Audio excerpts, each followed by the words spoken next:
Shalom and welcome to Israeli Salad. Today we're going to take a look at the weather here in Israel, check how many people immigrated to Israel in the past week, visit Nezarim in the Gaza Strip, and visit the Jerusalem Botanical Garden. This and our weekly insight on today's Israeli Salad. Let's get started.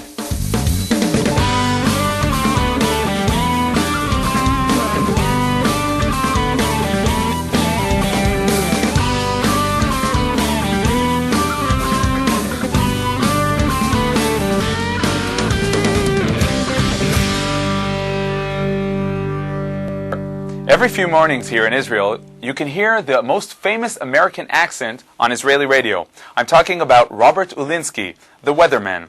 Robert's famous Boker Tov makes many American-born Israelis feel at home. Anyhow, earlier this week I went over to Robert's office in Beit Dagan for a short lesson on meteorology and weather forecasting. A day of driving through Israel can take you from the Negev desert, through the forests of Jerusalem, to the snow of Mount Hermon. To understand Israel's variety of climates, I met Robert Ulinsky, a chief forecaster at the Beit Dagan Weather Center. As far as variety goes, we're doing pretty well. We're a state about the size of New Jersey, and we go everything from desert to a ski range up north in the Golan. Wet up north, dry down south. And about the bottom third of the country, the Negev, is less than 200 millimeters of rain, and that's officially called a desert. We're on the Mediterranean, the coast, so there's a source of water and rain. The westerly winds is what brings the rain here, but a westerly wind in the southern part of the country comes off North Africa, and that's desert area. Although Israel has no diplomatic relations with many of the countries in the area, when it comes to weather forecasting and meteorology, it seems that it's a small world after all. There's international cooperation in meteorology, the likes of which you have in very, very few areas of science. We'll pick up information here from Afghanistan, from Iran, from Iraq, from Syria, from Libya, and quite simply, to run a real meteorological service, you need a lot of information, and they cannot do it by themselves. They need the information around them, so really it just makes for a real great cooperation. In Israel, weather is something that interests everybody, from children on their way to kindergarten to the IDF chief of staff. Everybody needs a weatherman. Whether you're going for a picnic, whether you're going to go by foot someplace, whether you're going to plant a seed and want it to grow, or you want it to dry out and rot out in the ground, we're affiliated and associated and give help to just an infinite number of different bodies. Of course, the military must have meteorological support. The police, civilian, TV stations, radio stations, and this is where most of it comes from. The Beit Dagan Weather Center is the place in Israel to learn about the work of a forecaster. So how is a forecast put together? In essence, my job divides into two. The first thing is to try to figure out what's happening now in the atmosphere. And for this, we have some very sophisticated equipment. Satellites, radar, all kinds of automatic stations that give us information without having a person sitting there, and you don't have to feed him, and you don't have to change him, and he doesn't get sick. We have a very sophisticated system for collecting information. Once we collect it, we say, well, hey, where's the hot air, where's the cold air, where's the humidity, where's the dry, where are the strong winds, where are the weak winds, and then this information goes into a very large computer, and from that is generated, okay, if this is the information and this is the situation that it is now, how's that information going to change? What's it going to look like in a minute from now, 2 minutes, an hour, 12 hours, 24 hours, 48 hours. And once these maps and the situation, the computer generates these situations in the future, the forecaster takes it and interprets it. And now, for all our viewers abroad, here's a brief run through the yearly weather situation in Israel. Here in Israel, we're in part of what you call the Mediterranean climate, which means we have 2 seasons every year. A dry season, which runs about 6-7 months, and then a wet season that starts in about November, and lately it's been starting a little later. You come visit us and we'll find you a place where the sun's shining every day. So let's see how many of you came to enjoy our beautiful country. According to data we've received from the Jewish Agency for Israel, 436 new immigrants arrived in Israel in the past week, 147 of them from Russia, 79 from Ukraine, 30 from other Asian countries, 50 from Ethiopia, 38 from Argentina, 32 from France, and only 13 from the US. And the rest are from other countries. I'll tell you what, these numbers are good, but it's not enough. I count on you to raise these numbers. Okay, we'll be back in a moment with Gabi Newman's visit to the Gaza Strip. And now I'm here for a year with Zahava Friedman. Hi, my name is Zahava Friedman. I'm from Monsey, New York, and I'm studying here at Medreshet Harova for the year. I arrived in September, and I'm going to be studying till June. And so far, it's been really, really great. So I've been studying a lot of different subjects, from Tanakh to Musar, and many things in between.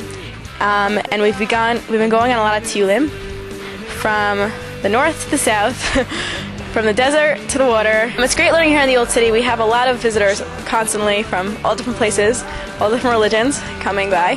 The hotel's right here. I'll be updating you every few weeks about my progression here in Medreshet Harova, and I hope to see you soon.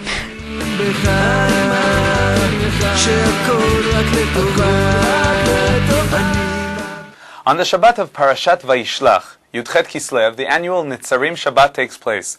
Hundreds of Jews from throughout the country arrive to strengthen the Jewish town that has heard throughout the years, and especially in the past few days, many threats of evacuation. Gabi Newman visited the residents of Nezarim who are preparing their town for the expected guests. For me, it was no doubt a special experience, traveling in a bulletproof vehicle for a short distance of only a few kilometers. A short distance, but considered one of the most dangerous ones in Israel. Nearly every day the convoys on the way to Nezarim come under gunfire or anti-tank missiles. In fact, I did not even tell my wife where I was about to go. However, when I reached Nezarim, I hardly felt any of the tension which people assume goes with the area. On the contrary, this community seemed to be quiet and peaceful. The kindergarten children were playing in the park. Not far from their young teenagers were playing football. The atmosphere in the army base located inside the community was similar. As strange as it may sound, inside the community it's very peaceful. I think beyond us is where it is more violent. But inside it's a wonderful community to live in. The children run free, they play, there are playgrounds. And I think the children of Nezarim have a very special opportunity and a very special merit to be living here. Our children have the special opportunity of living their ideologies. It's not just an ideology that's written in books and we learn about that the Jewish people have to settle all parts of Israel even though it's difficult. They live it. They live that ideology, and that's a tremendous gain for them. Nezarim is surrounded from all directions by the large Arab city of Gaza with a population of more than 1 million Arabs.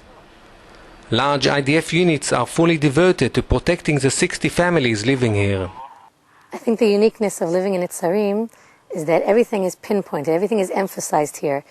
Nezarim is very similar to the state of Israel in general. The state of Israel is a small enclave surrounded by hostile Arab nations, and so too Nezarim is a small Jewish enclave surrounded by hostile Arab, Palestinian people that don't want us here. And we very much feel the entire struggle of the whole people of Israel and the entire state of Israel is very much felt every day here in Nezarim. Opposite the one remaining structure of the famous Azahara buildings, which overlooked the community, stands an IDF tank on constant guard. The tank's presence ensures that this building will not once again be used to launch attacks on the Nezarim residents. Tami rejects claims that the community very existence provokes the Arab neighborhood. The same way I would respond to the fact that the entire state of Israel is a provocation surrounded by big Arab nations. I think that just like we wouldn't think of leaving the state of Israel and going back to being in the diaspora, so too I wouldn't think of leaving Nezarim, just like I wouldn't think of leaving Haifa or Tel Aviv after a suicide bombing. I wouldn't think of living here. The Jews have the right to live here. The UN agrees to that right. We have a right to be here. Besides the fact that I don't need the UN, the Torah and the Bible gives us the moral right and obligation to live here, and I don't think it's a provocation. How will you fight against a potential decision of the government to evacuate this community? The main way I'd fight it is by being strong in my ideology. The stronger we are in our belief that we have the moral right and obligation to live here, I don't believe that any of the agreements and things will take place at all. Being a member of the longest living nation in the world that has a very long past and a beautiful grandeur future ahead of us, we've been through a lot, we've lived through a lot of suffering, and we're going to go through this as well. Before we go over to Rabbi Samson to talk about the tradition of Shalom Zachar, I wanted to take you to a pastoral site in the middle of the apartment building neighborhoods of Jerusalem. The Jerusalem Botanical Garden not only presents beautiful plants and flowers, but also has a program that helps the unemployed. At the University Botanical Garden of Jerusalem, I joined a group that was in the middle of a hands-on lesson in gardening. The Botanical Garden, a tranquil place in the middle of Jerusalem, contains more than 6,000 plant species that were brought to Israel from all over the world and are being preserved for the benefit and enjoyment of the public. The garden is divided into 6 subsections. We have 6 geographical sections, and you can see plants growing all over the world. Each section presents or displays plants from respective continents or geographical regions. Australia, North America, South Africa, Central Asia, Europe, and the Mediterranean basin. Jerusalem is located in a very unique climatical zone with 4 almost equal seasons. We have a mild winter, we have a very hot summer, and then the mid-seasons like the autumn and the spring are mild and nice. These 4 seasons enable most plants from all over the world to successfully acclimate.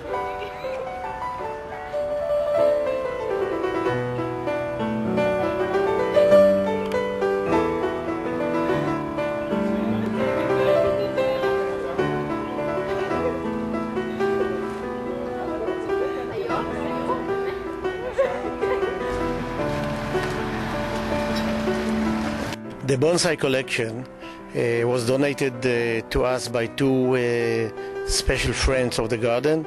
The bonsai collection includes several hundred plants aged over 50 years.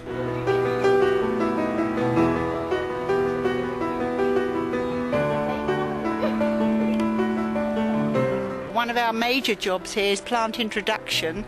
Besides conservation of the species, which is very important, we are into plant introduction, new plants every year.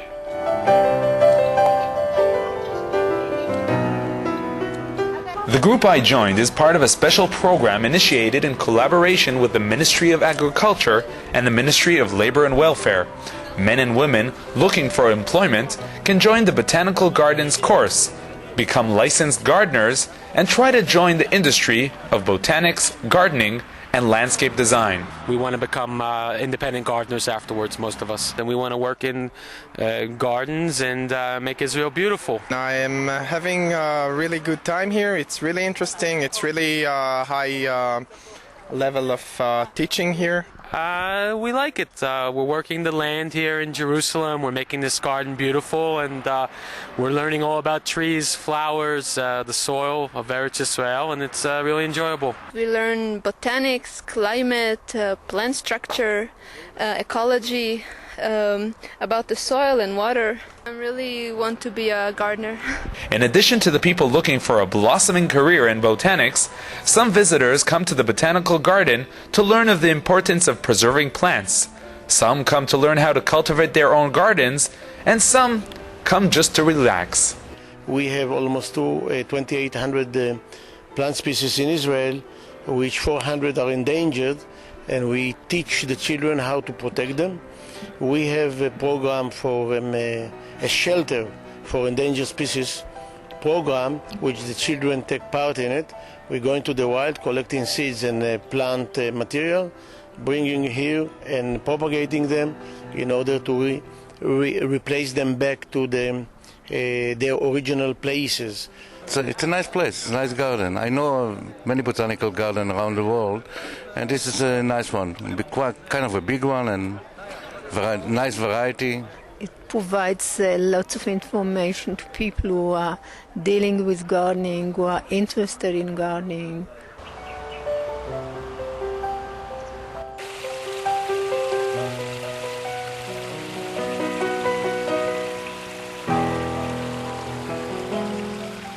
In a moment, our weekly insight. So, why did you come to Israel? I came to Israel to study in a school in Talpiot here in Jerusalem. I love Israel. I love the old city. I love the culture. I love all the traditions and the meanings that you see in the Tanakh and everything that come alive, and you see it every day here. A few weeks ago, we talked with Rabbi Samson about the circumcision ceremony. In addition to the circumcision, the Brit Milah, there is also the Shalom Zachar celebration. Rabbi Samson joins me from Jerusalem. Shalom, Rabbi Samson. So, what's the meaning of this get-together, celebrating of the birth of a new Jewish boy? Shalom, Yoni. Shalom to all of our listeners. You know, Yoni, you really put it in the right framework. It's a kind of get-together when the father invites all of his male friends. And it's a distinct celebration which is set aside from the circumcision ceremony. The circumcision ceremony is a religious covenant which is celebrating the fact that a new Jew has entered the covenant of Abraham. However, the ceremony that we're now talking about is celebrating the fact just that it's another human boy who is born. And it's just a very simple kind of celebration, not necessarily a fervent religious celebration, but we're just celebrating the fact that there's another healthy boy who has come to the world. Where's this custom found in the sources, and how does this celebration work? Well, it's a really very lovely custom that is actually found in the Talmud, so it seems to be a custom for the last few thousand years, that the first Friday night after the child is born, the parents, usually the father, because the woman is very often still hospitalized or inundated in some way, and the father usually invites all of the friends, sometimes the grandfather will invite all of his friends, to a party which is held at the house of the father after the Sabbath meal. It's customary at this meal to serve chickpeas, which is actually a food for mourners. And in a way, we are now mourning for the soul which unfortunately has left heaven and is now in the mortal world. Thank you very much, Rabbi Samson. The Weekly Insight is brought to you in cooperation with Machon Meir, the largest Zionist institute in Israel, bringing people closer to Judaism. Okay, that's all for this week. My email is still not full, so email away. Join us again next week for another edition of Israeli Salad. Until then, Shalom.